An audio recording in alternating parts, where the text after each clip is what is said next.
So welcome back. सो आज हम discuss करेंगे दैट इज PYQ 2022 के। 2022 जो है अगेन बहुत सारे क्वेश्चंस हिस्ट्री के आए हुए हैं, लगभग मोर देन 10 क्वेश्चंस, 10 क्वेश्चन से ज़्यादा आया हुआ है। सो लेट अस स्टार्ट करते हैं। Before that you have an important information और you have an important announcement for you, that is इतने में we are providing the entire course by only you can use that is the code, that is promo code, that is cash. ठीक है, तो आपको entire course जो है that is 4024,999 का आपको मिल जाएगा। Okay, that is with that is Taiyari. You can also visit the sites यार, तैयारी 360 पे विजिट करो, आपको और ज्यादा इंफॉर्मेशन मिल जाएगी। Okay, so question number 157 in the government of India act 1919 का the function of provincial government were divided into reserved and transfer list. Which of the following were treated as a reserve subjects? 1919 का जो act जो था जिसको मॉन्टेक Chelmsford reforms भी बोलते हैं, okay, also known as Montagu Chelmsford reform. The it is very historical, बहुत historical act ये था क्योंकि फर्स्ट टाइम यहाँ पे डायरेक्ट इलेक्शन जो है वो कॉन्सेप्ट लाया गया डायरेक्ट इलेक्शन का। ओके, लाइफ लेजिस्लेटिव असेंबली की 3 होगी, concept of dyarchy was introduce. Now with respect to dyarchy का यही है, प्रोविंशियल सब्जेक्ट्स को रिजर्व में और ट्रांसफर सब्जेक्ट में जो है वो डिवाइड किया गया था। ओके, सो अब देखिए इसमें क्वेश्चन ये है कि इसमें से रिजर्व कौन कौन सा होगा। लैंड रेवेन्यू किस में होगा, आपकी कॉमन सेंस बता रहा हूं, ऑफ कोर्स लैंड रेवेन्यू जो है, लैंड रेवेन्यू किस में होगा, रिजर्व में होगा। पैसा किस में होगा, रिजर्व में होगा, जो गवर्नर के पास रहेगा। पुलिस किसके पास रहेगी, ऑफ कोर्स रिजर्व के पास रहेगी। लोकल सेल्फ गवर्नमेंट किसको दे दी, ऑफ कोर्स इंडियंस को दे दी, मतलब ये ट्रांसफर में आएगा। इसका मतलब 3 और 4 तो है ही है, 3 यहाँ पे भी है, 4 यहाँ पे भी है, 3 यहाँ पे भी है, 4 यहाँ पे भी है, 2 यहाँ पे तो हो नहीं सकता। So the correct answer is 1, 3 and 4। Okay, 1, 3 and 4। Okay, so that is provincial subjects were divided into transfer and reserve. The for transfer subject, that is governors all fell under the jurisdiction of governor who collaborated with the ministers accountable to the legislative councils. Okay, now see question number 158 in the medieval term, in the medieval India, the term fanam जो है वो क्या है। Fanam simple सी बात है भाई, फनम जो है वो है कॉइन्स है। एक्चुअली जो है ये सिल्वर कॉइन्स होते थे लेकिन इसमें कैटेगरिकली दिखाया नहीं गया है, तो fanams are the coins basically. Okay, so Vijayanagara empire में है diminutive gold coins were also known as fanam, यहाँ पे लेकिन सिल्वर कॉइन्स है basically. One of the renowned coins of Vijayanagara empire was gold varaha, alternative known as pon hun, that is pardao, that is pagoda, recognized globally. It held a weight of 52 grains. Furthermore, small gold coins were termed as pratab and fanam, while smaller silver denomination were known as taras. Another silver coin in circulation was that is dahur hare. Additionally, the copper currencies were presented as a jittal. Okay, so that is 159. Consider following freedom fighters. Barinder Kumar Ghosh Arvinder Ghosh का भाई था, जोगिंदर चंद्र चटर्जी, रास बिहारी बोस, इसमें से कौन से बंदे गदर party से जुड़े हुए हैं, गदर पार्टी के कौन कौन से जुड़े हुए हैं। गदर पार्टी जो है भाई, गदर पार्टी 1913 में बनी थी, सैन फ्रांसिस्को में बनी थी। सो ये फर्स्ट वर्ल्ड वॉर में बड़े एक्टिव थे, तो ओनली 1 मेंबर जो है वो एसोसिएटेड है, दैट इज रास बिहारी बोस। ये आपके बंगाल के हैं लेकिन ये रेवोल्यूशनरी है लेकिन गदर पार्टी से जुड़े हुए नहीं हैं। Okay, so Barindra Kumar Ghosh an Indian revolutionary and journalist, younger sibling of Aurobindo Ghosh. In 1905 Barindra Kumar Ghosh and Aurobindo Ghosh, ठीक है, कौन सी किताब लिखी, भवानी मंदिर लिखी, which provided guidance for organizing revolutionary activities. In 1907, Barindra Kumar Ghosh along with Bhupendra Nath Dutta, Swami Vivekananda का भाई जितेंद्र कुमार मुखर्जी, founded अनुशीलन समिति at Bengal. Barinder Ghosh, who played a key role in establishing a revolutionary organization, Yugantar, he and Bhupendra Nath Dutt launched a weekly magazine, Yugantar.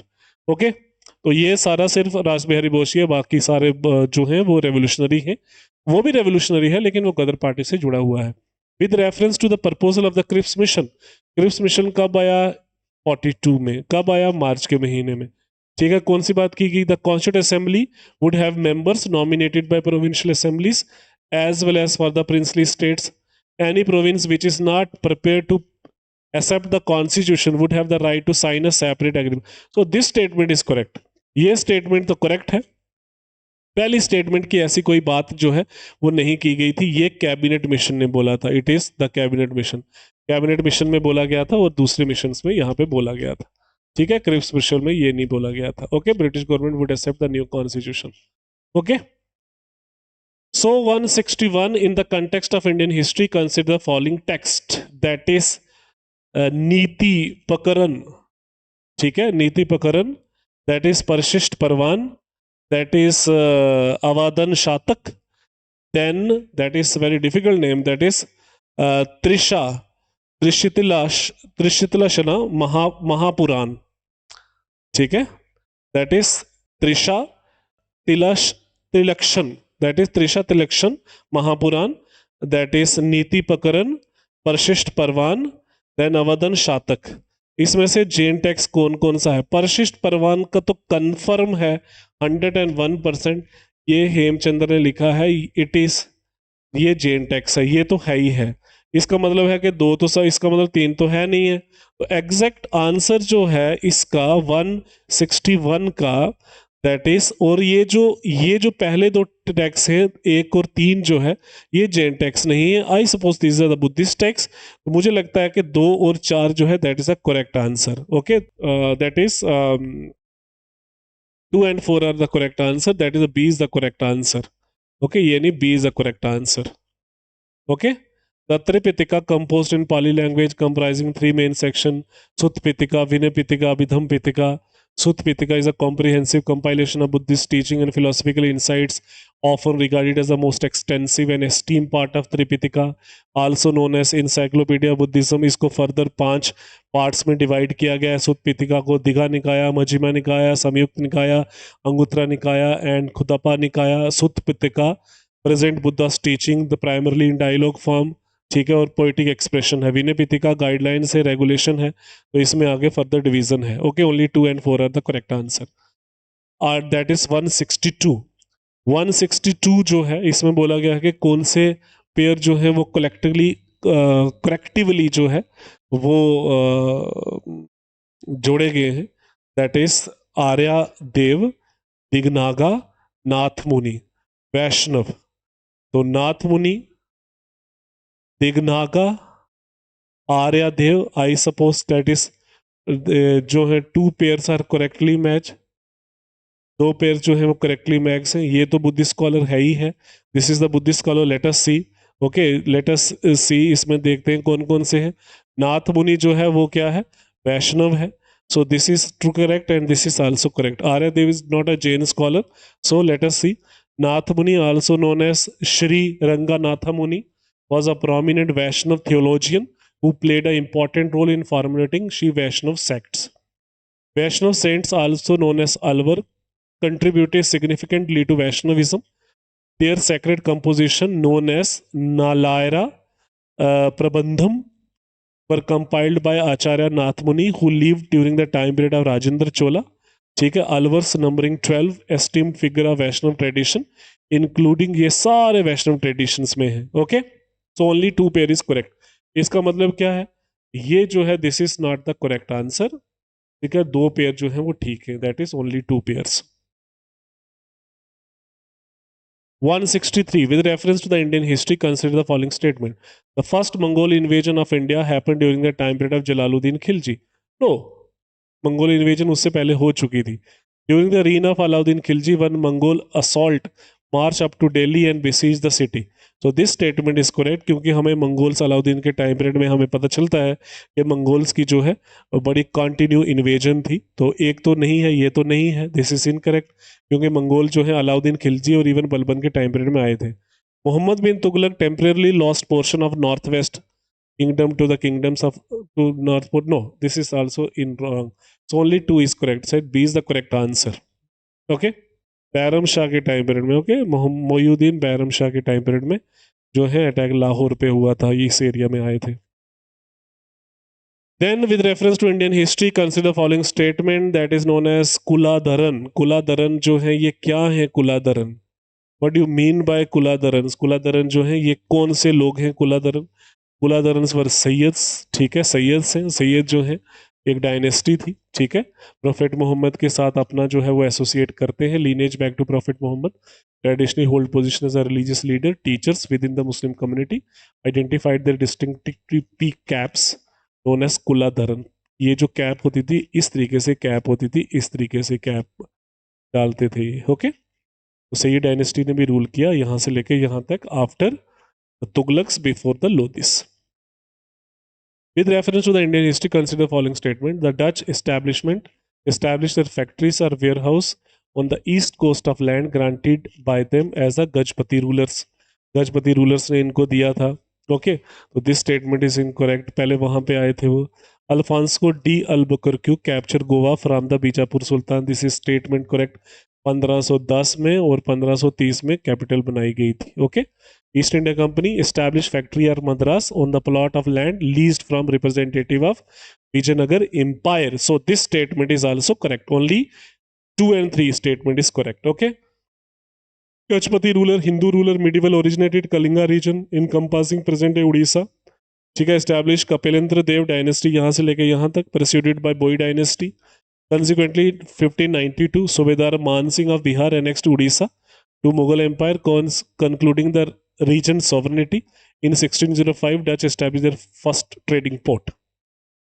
According to Kautilya Arthashastra, which of the following statement is correct? A person could be a slave as a result of judicial punishment. Person slave भी हो सकता है judicial punishment के द्वारा. A person could be slave as a result of judicial punishment. If a female slave bore her master a son, she is legally free. This statement is correct. ये statement correct है क्योंकि चंद्रगुप्त मौर्य के बारे में भी बोला गया है कि he was illegitimate son of Dhanananda. If a son born to a female slave was fathered by her master, the son was entitled to the legal status of the master son. So दो statement correct हैं and first statement I don't think so it is a correct statement. So 2 and 3 is the correct answer. ठीक है. Those captured in a battle who had an option to purchase their freedom, these individuals are not bound as a lifelong slaves. ठीक है, nor was their status hereditary. Those who voluntarily choose slavery as a means to avoid starvation, depending on the social norm, these slaves could potentially be emancipated in the later times. Okay, so that is consider the sites of Ashokan edicts. दोली कहाँ पे है? दोली उड़ीसा में है. इरागुडी कहाँ पे है? आंध्र प्रदेश में है. जागोड़ा कहाँ है? जागोड़ा जो है जागोड़ा ये भी उड़ीसा में है. कलसी कहाँ है? कलसी उत्तराखंड में है. Only 2 statements are correct. 2 pairs. Okay. Nannuka, Jayashakti, Nagabhata, Bhoja. How many of this above pair are correctly matched? इनमें से कौन से करेक्टली मैच्ड हैं इन पेयर्स की अगर हम बात करें? ठीक है, आई थिंक जो है दैट इज राष्ट्रकूट जो है वो भोज जो है वो राष्ट्रकूट डायनेस्टी का था. एक तो करेक्ट है. नागभट्ट जो है अगेन नागभट्ट जो है वो भी गुजर प्रतिहार का है.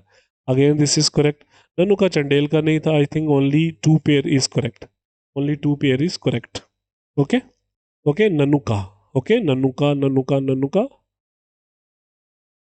Early rulers Vidyashakti. Only 2 pairs are correct. Which one of the following statement about Sangam literature in ancient Indian history is correct? Sangam poems were devoid of any reference to material culture. The social classification of Varan was known to the Sangam poets. Sangam poets have no reference to warrior ethic. The Sangam literature refers to magical forces as irrational. So this statement जो है ये जो आपकी statement है, I suppose the correct answer is to this question, that is the B, social stratification. ये जो है वो बात की गई है इस समय. Okay. B is important. Then Yoga Vashistha was translated into Persian by Nizamuddin Panipati during the time period of. जितना भी ट्रांसलेशन हुआ है वो अकबर के टाइम पीरियड में हुआ है विदाउट एनी डाउट. ठीक है. Nizamuddin now see that is Akbar pattern. Nizamuddin Panipati translated योग Vashishtha into Persian, presenting a book to Jahangir. Additionally, Akbar commissioned a translation of Mahabharata, resulting in the creation of Razmanama, undertaken by Baduni and Naqib Khan. 161. The world's richest, tallest statue is sitting pose of Ramanuj. Ramanuj was inaugurated by Prime Minister India Hyderabad recently. Which one of the following statement correctly represent the teaching of Ramanuj? Ramanuj की teaching को जो है वो कौन सा correctly represent करता है? That is the best mean of solvation was devotion. इसकी बात करता है रामानुज. ठीक है. ओके, सो यू कैन इसको आप जो है स्क्रीनशॉट ले सकते हो. Then 172, the Prime Minister recently inaugurated a new circuit house near Somnath Temple, Varanasi, Veraval. Which one of the following statement is correct regarding the Somnath Temple? Somnath is one of the Jyotirling. Yes, it is one of the Jyotirling. 12 Jyotirling है, उसमें सोमनाथ भी है. A description of Somnath was given by Al-Baruni. Of course, it was given by Al-Baruni. Pran Prashishta of Somnath Temple was done by President Radhakrishnan. No. ठीक है, the only 1 and 2 statement is correct. Okay, Al-Biruni. Okay, Mahmud Ghazni ने इसको जो है टूटा था. Okay, so with this we finish. That is 2022, more than 10 questions. So you can join our batch, exclusive batch with a huge amount of discount. ठीक है, so hurry up. Okay, so with you can use that is the code that is cash. So thank you so much.